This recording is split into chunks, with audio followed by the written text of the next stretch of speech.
It's now the end of March and we've had another great month of gaming, so we thought we'd give you a recap of what we've played and how we've enjoyed them.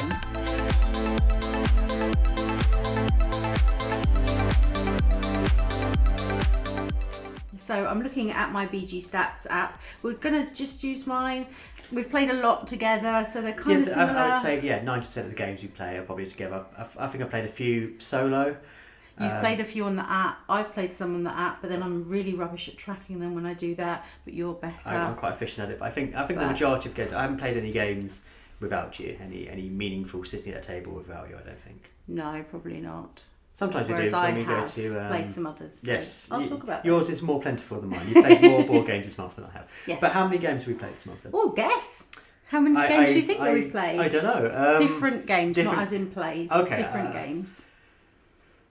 Okay, so we roughly play a game every 2 days, I would say. There's 30 days in a month. I would say we've probably played between 15 and 20 new games. Or 20 games. We've played 30 games in March. Okay, that's quite different games. A different game every day. Which is quite surprising. Okay. And of those, how many were new to us? I'll give you a clue. It's quite high this month. Higher than you would imagine. I was going to say half then, but I'm now going to say 20 new games. Close. It's 16. Oh, okay. 16 new games to us. I was close to half. I can see which ones here are new, which ones, how many, it ranks them in how many plays that we've done and things like that. Okay. I think the most momentous game to talk about, so we might as well start with that, right? Is Julian has developed a love for Root. Okay, yes. Please discuss. So I hadn't played Root before. You were a bit scared of Root, weren't you? Well, yeah. Root is not a simple game to play.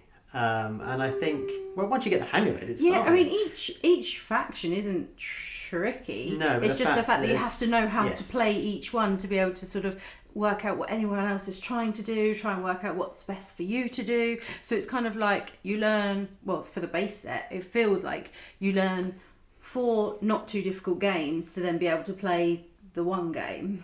But that makes it sound harder than it is. I've got this thing about joining things late.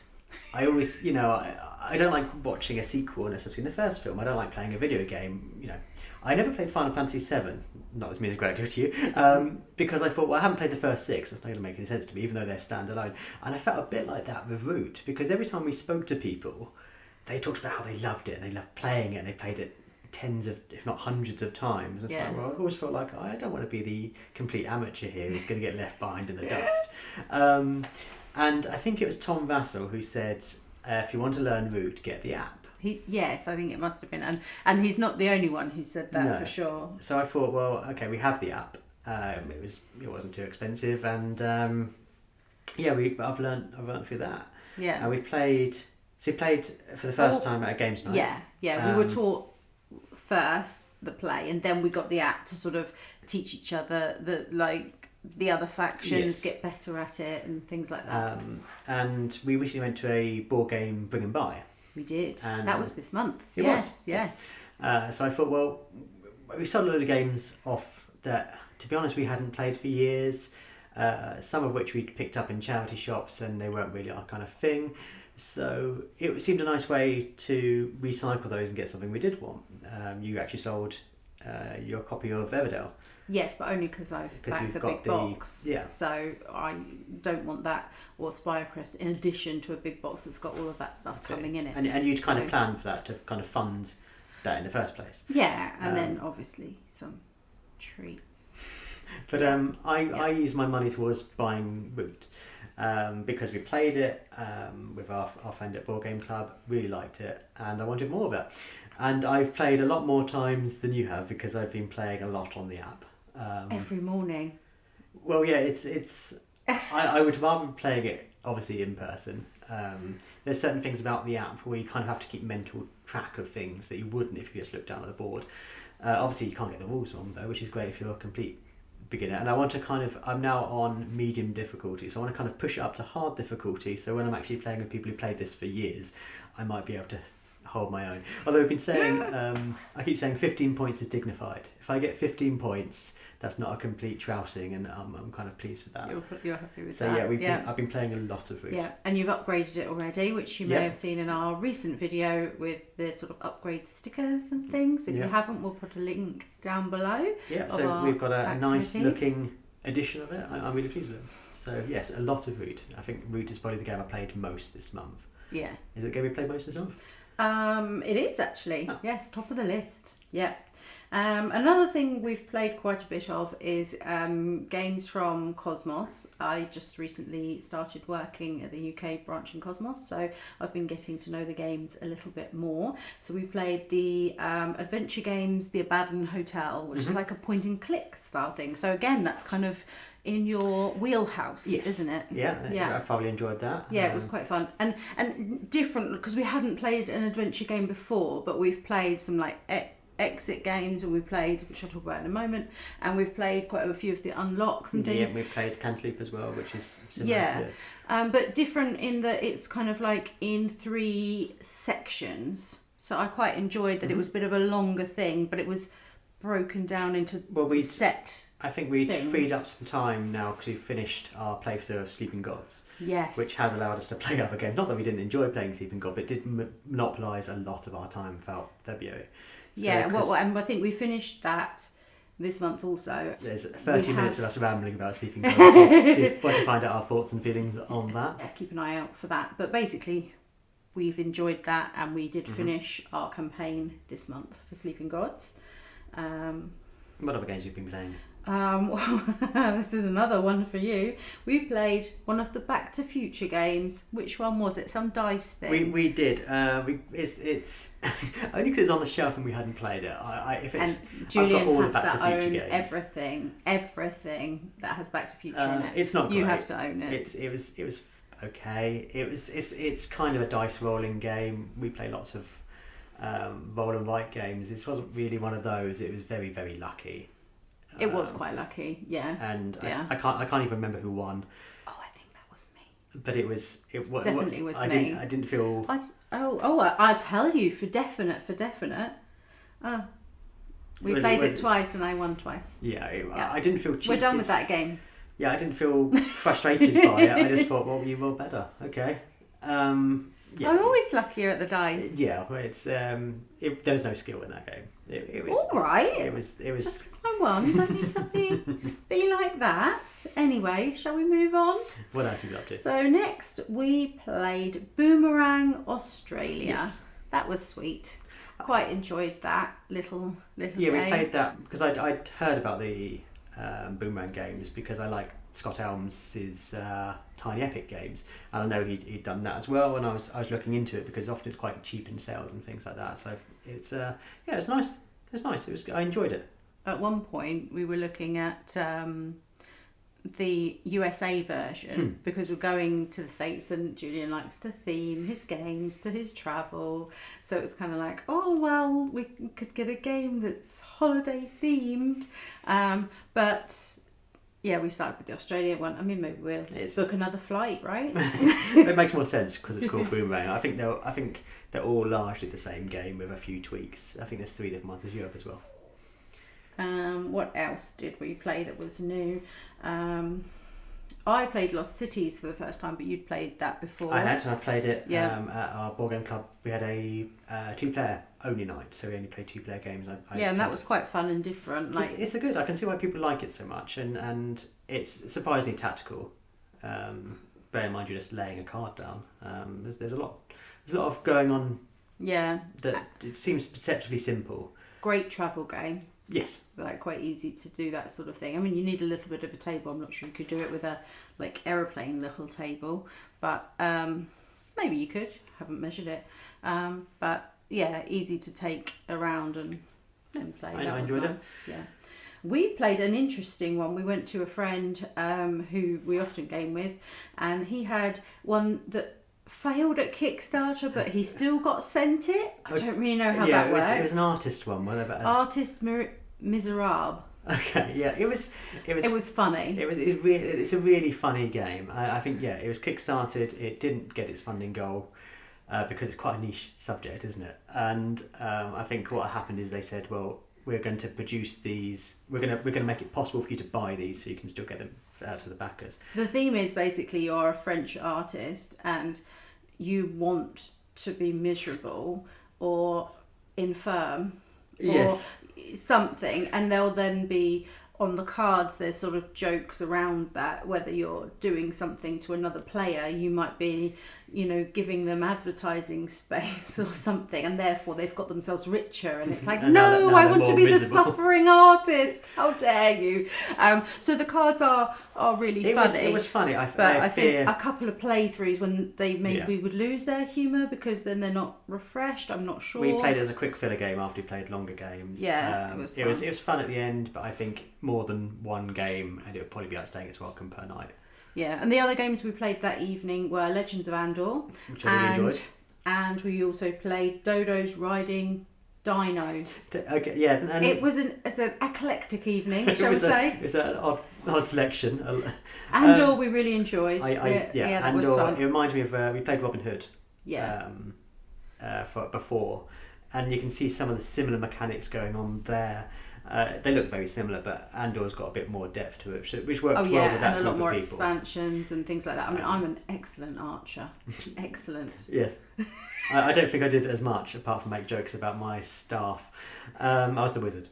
Yes. But I enjoyed Dodos riding dinos. I mean, that was just ridiculous. He much like I like Back to the Future games, he likes dinosaur and dragon games. Who doesn't? So he'll buy pretty much Shall anything. We say who doesn't? With a dinosaur or dragon on it. Yeah. So your Dodos are just riding your dinosaurs on a little race around the track, and there's cards that let you do, I mean, all sorts, like just swap your place with the person who's in the lead.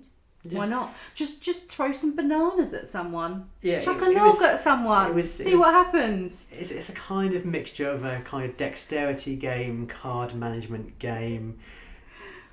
Don't get frustrated if you don't win though, because it's really a case of whoever's got a decent card on the last round, like you could be anywhere on the track. You could be lapped and you're still can win. It's crazy. There was you're flicking logs to try and literally knock players off the board. Yeah, drop bombs on and you have to throw the items in specific ways. So some things you might have to do this, other things you'll have to hold and drop, or others you'll have to sort of fling in different directions. Half the rules are kind of devoted to how you did certain physical actions. The rest of the rules are like pick up a card and move, follow the card instructions. Then there's a whole section on how to throw things. Yeah. It was fun. I'll play it again. Yeah, I mean, it wins it because you've got these little figures of dinos with their little dodos holding the reins. You know, that's always going to be a winner. It was fun, funny. And it was. I think after a heavier game, it was nice to have something light-hearted. We played it after eating and after having some drinks, so it was a good thing to play after that. Yes. Okay. We also played the exit game, the Pharaoh's Tomb. Yes. We enjoyed that one. It's our first of the exit games, and I thought, why not go in with expert? Why not? Why not? Be fine, right? I enjoyed it. I'm looking forward to playing more. Actually, I didn't find the puzzles too taxing. We played a lot of Unlocked, so I think they kind of prepared us for the kind of mental challenges. If they were very different to Unlocked, people often lump those together.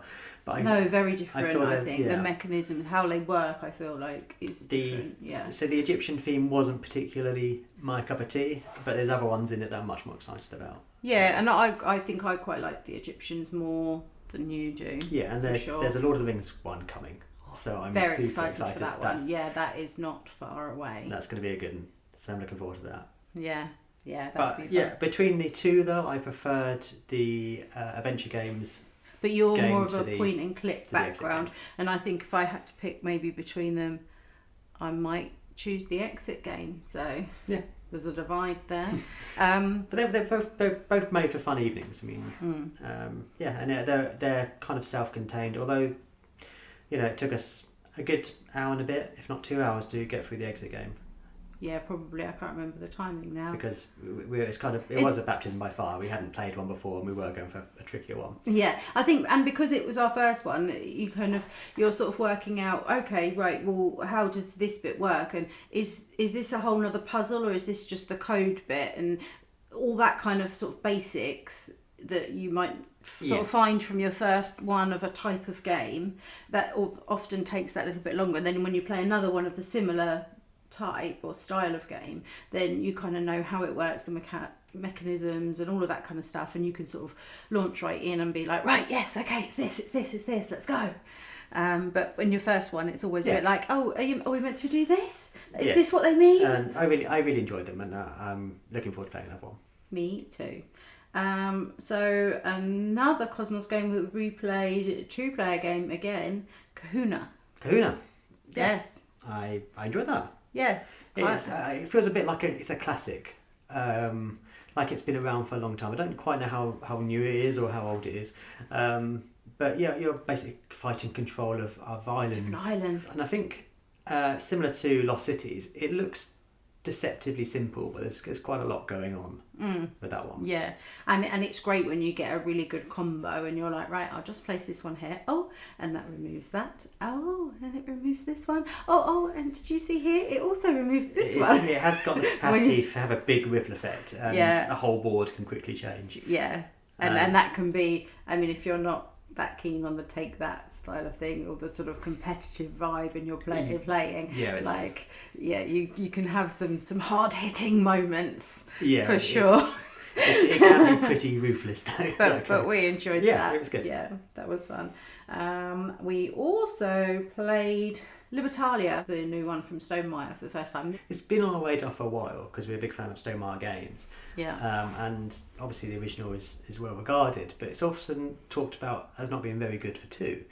And we played obviously most of our games as 2. Yeah, I mean the new version, they're saying there is a great solo and there is a 2-player, but obviously it's only just released, so we haven't seen much about that just yet. And I was just checking the stats, and this month we've played about 2/3 of our games, just the 2 of us. So we do want games that play at much higher player counts. I mean, sometimes we like to play 6, 7, but I think ideally, at their core they need to work as 2 rather than being an adaptation for 2.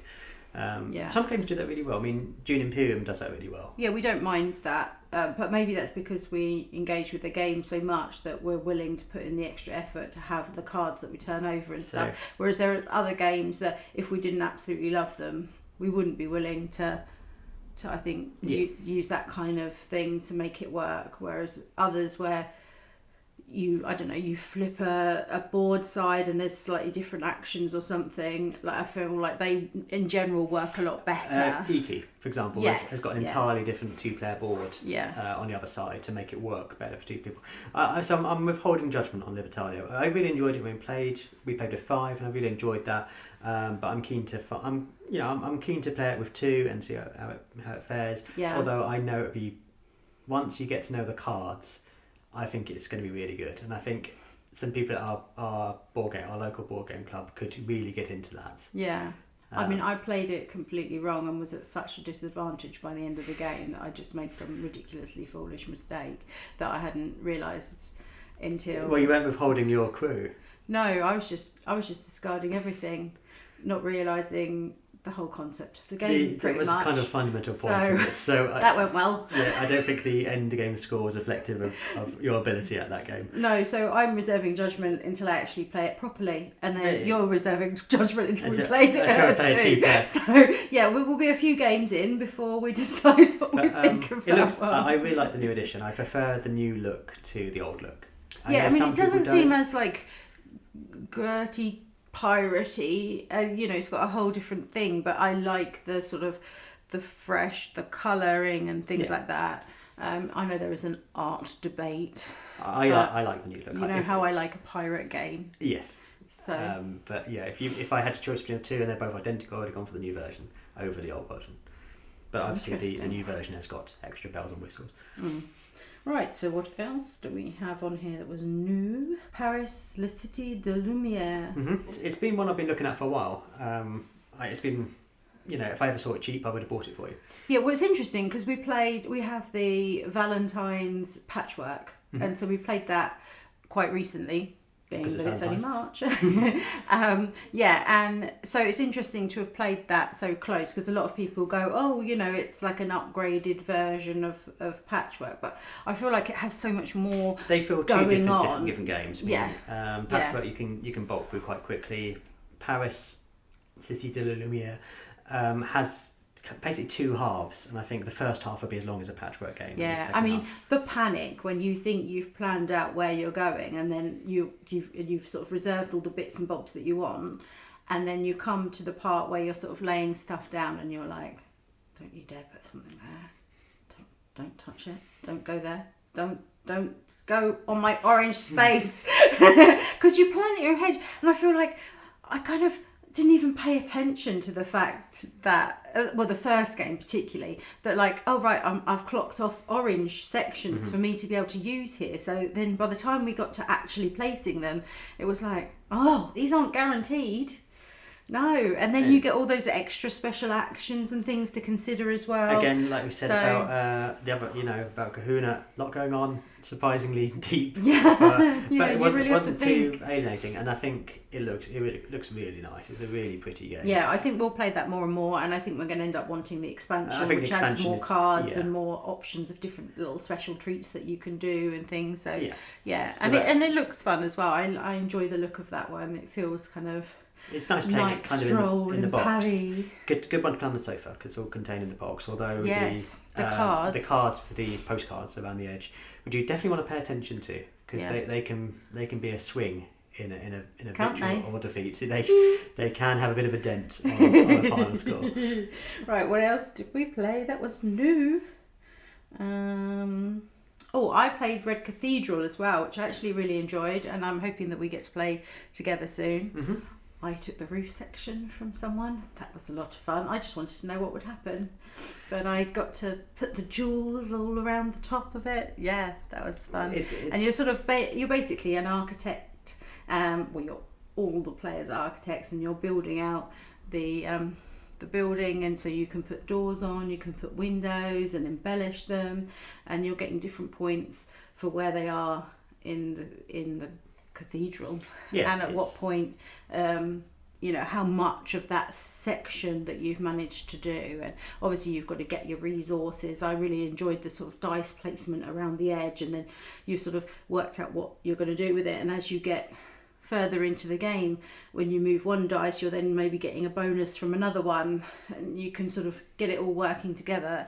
Yeah, it's one I'm definitely keen to play. Yeah, the theme doesn't initially grab me. If it's in space, I would have been much more excited about it. You want to build a space station instead of a... Yes, if I'd been at Red Space Station, it'd be more initially grabbing. But you've been talking very fondly about it, so I'm keen. It was fun. I enjoyed it, and I like it when you're using dice in games, but you're not just rolling them. You're doing something different, much like Teotihuacan and some of the others that we have.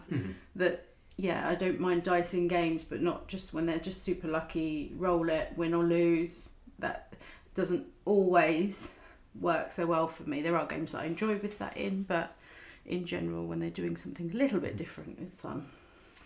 And we've played a lot of new games this month. We have. Snowtrails we got to play, which has been on my list for a while, because I feel like your girls would really enjoy it, but it's just not been available, and I don't know if it's ever coming back. But a friend of ours from our boardgame club has it, so we went over to play. Yeah, it's post route. We decided we needed a quicker game to play because time was ticking on.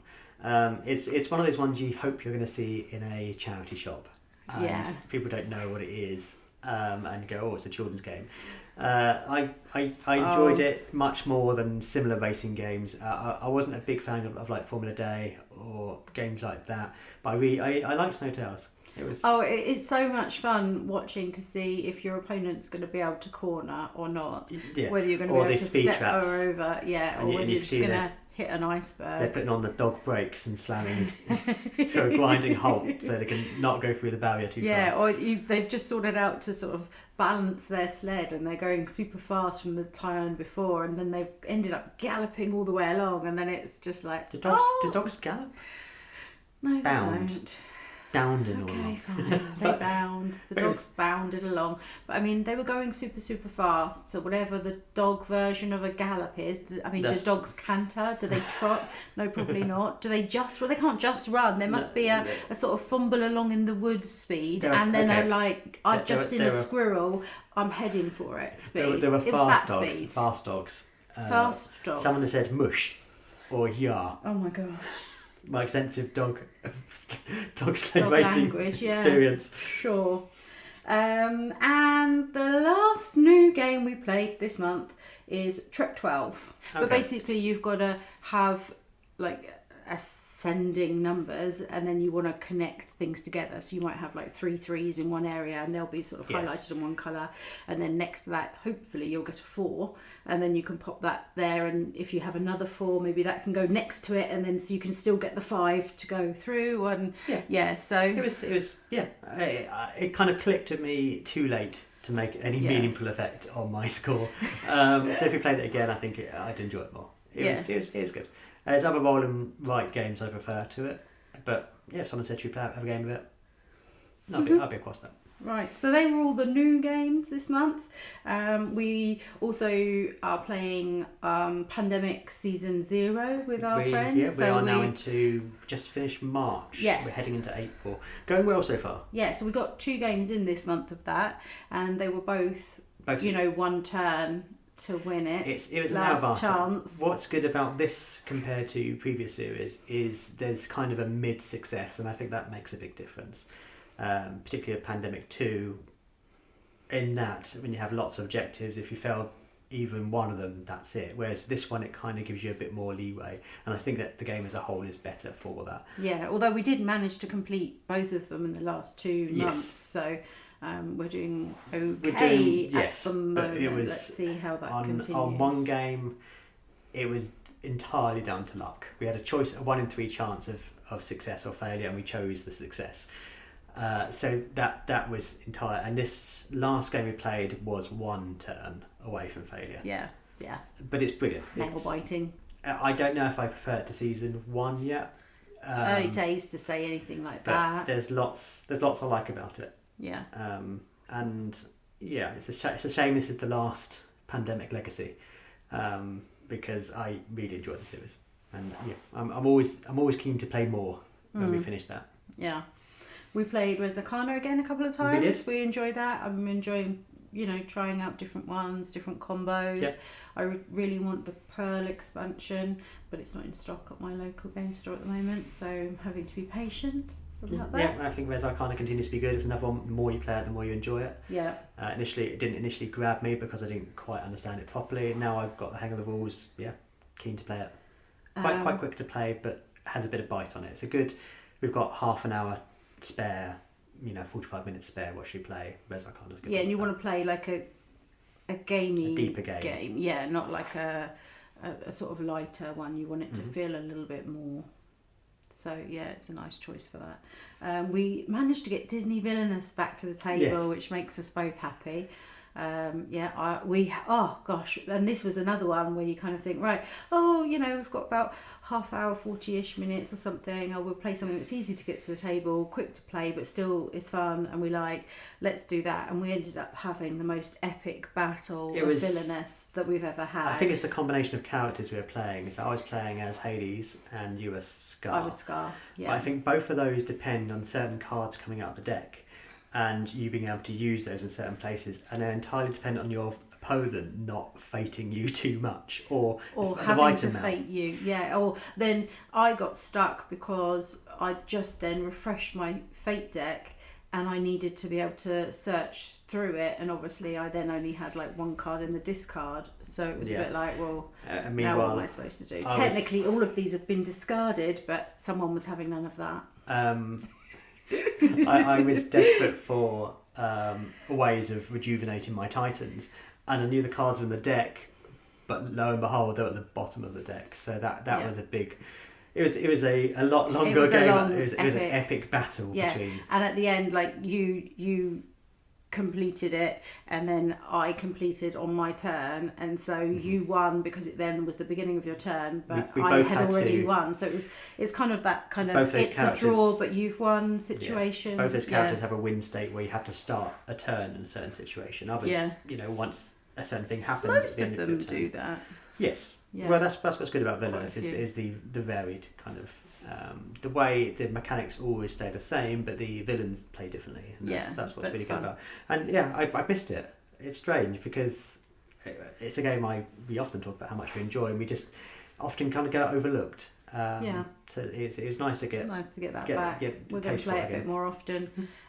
There's a new expansion that would love to have. Yes, at some well, Gaston point, so, is one I've always wanted, and there's another one. And there's the one with coming Mim, after that. Madam Mim as well. Yes, got Lotso in from Toy Story, which is going to be awesome. Yes. And Syndrome from Incredibles, which is a film I really like. So yeah, there's a lot of. We've got loads of new characters to enjoy, and I'm really excited for the Star Wars version. Is, yes, I think that's going to be the peak of the Villainous. Well, for us, not that we don't love Disney, which we do, but I think Star Wars is more our thing. So I think. I wonder if you'll be able to switch and change and use the. I don't think other they can ones marry together, but I think there's clearly they haven't got Darth Maul in the game yet, so or the Emperor, so they clearly got expansions planned for that.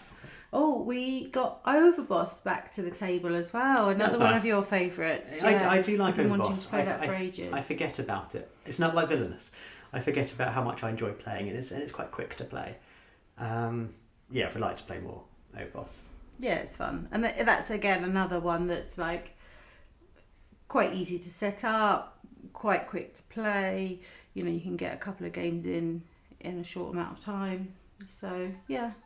So what on the shelf do you want to, next time we meet up and we talk about what we've been playing this month, what would you most like to have on our shelf and said, yes, we've played that?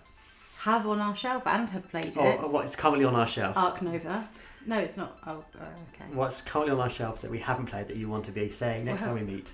Yes. Oh, well, I have just been reading the rules for Bitoku, so I really am excited to play that. It looks right up my street. It's so pretty, and it's got loads of different bits and bobs going on. So it's quite an uphill challenge to learn. Well, we'll see. I'll let you know. It looks beautiful, so I'm hoping it's a good. It looks amazing. Well, for me, it's right above it. I want to play more Tapestry. Yes, You got it for me for a combination of Christmas and anniversary. Yeah, and we haven't actually played the expansion just yet. So yeah, I'm keen to play that more because what I played of it I've really enjoyed, and obviously more Root. More Root. Of course, more Root. Well, and Julian's birthday is coming up next month, so who knows what will be added to the shelves. Might be some more games on the shelves. Who knows? Yeah, so that's our March roundup of games. Let us know what you've been playing or whether you like any of the games we've spoken about. If you've liked this video, we'd love you to give us a like or even subscribe to the channel. That would be fantastic. And we will see you again next time. Till next time.